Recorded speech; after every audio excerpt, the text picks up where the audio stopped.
Evropski poslanec Vladimir Prebilič zatrjuje, da njegova stranka ni ne za leve, stranka v nastajanju, oktobra je predviden kongres, ni ne za leve ali desne, temveč za, citiram, vse vas normalne.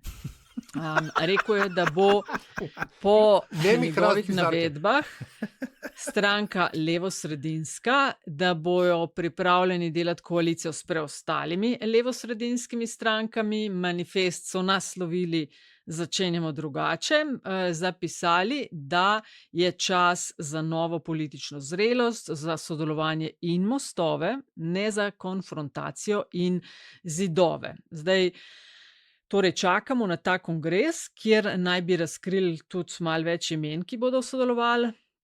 Mislim, da je začel doživljati to, kar smo govorili in sem napovedala že pred časom, da sicer veliko tega odkljuka s svojo kandidaturo in ambicioznostjo, teh nekih, kaj moraš imeti, ampak takšnega tepeškanja, kot ga doživlja in ga še bo, pa še ni.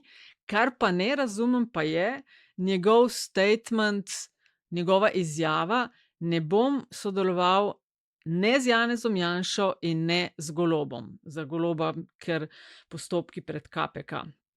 In si rečem, s kom pa boš, oziroma a je v tej fazi res treba to govoriti? Ne vem, Antiša, kako ti